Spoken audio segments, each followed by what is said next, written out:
Hey guys, we just exported video, edited video in Premiere. Now I'm ready to open it up in Animate.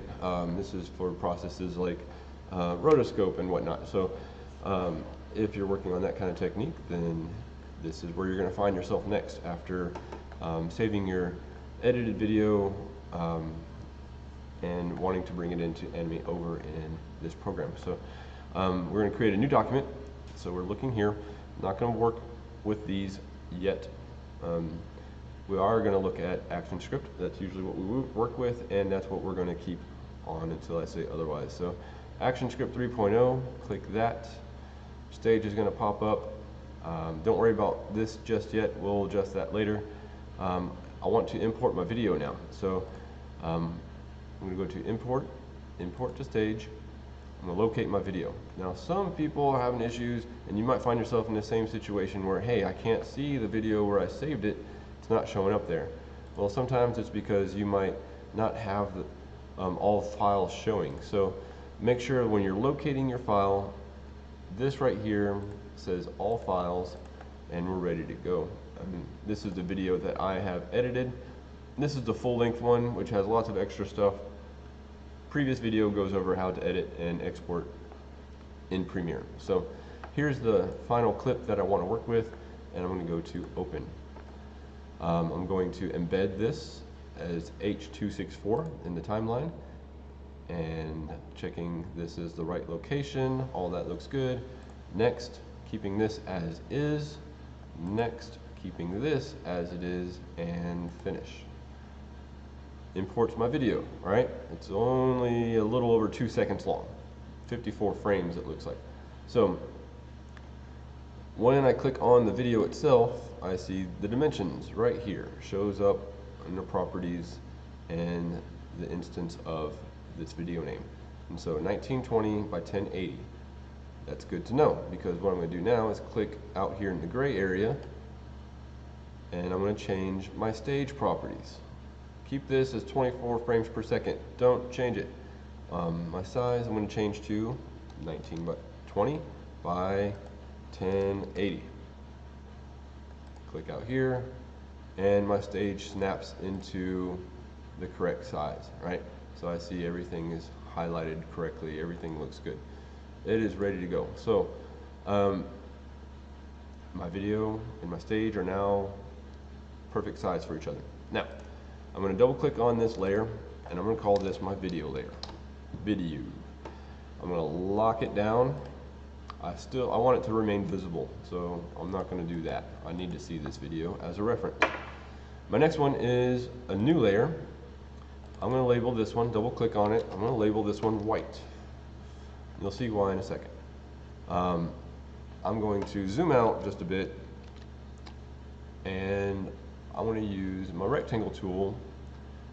I'm going to use fill color here. I'm going to turn the alpha down. If you remember what alpha does, that changes the opacity of our paint color. So I'm going to take that down to like 30, somewhere around there. That's close enough. I'm going to change the color to white. I don't need a stroke. If you have one, it doesn't really matter, because it's not going to show up on this anyways. I'm going to start out here and drag across, and I'm going to lock that down. I add that on there because for me, and I know it helps a lot of others, that once they start to animate on the next layer,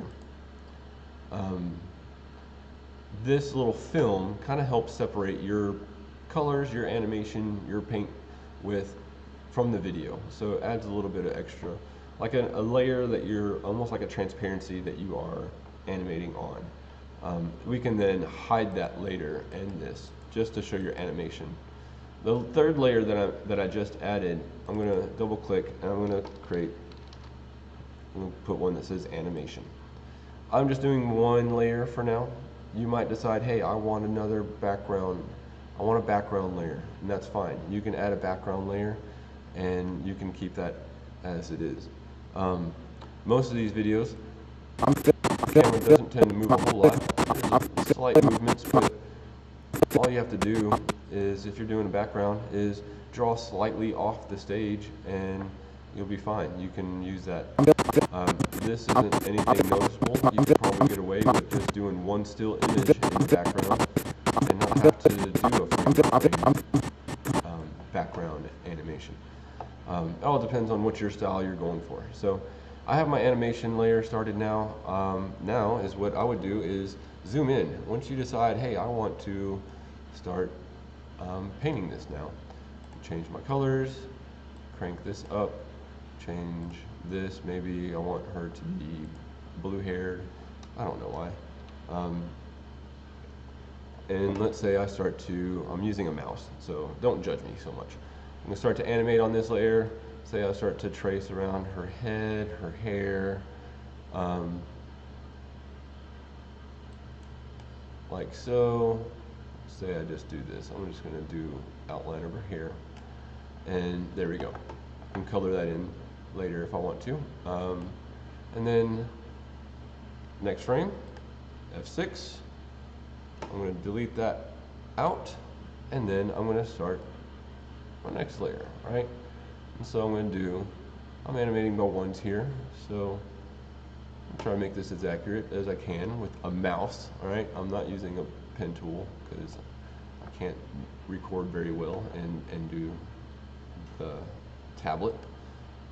So advance to the next frame, F6, and then I'm going to delete what was there before.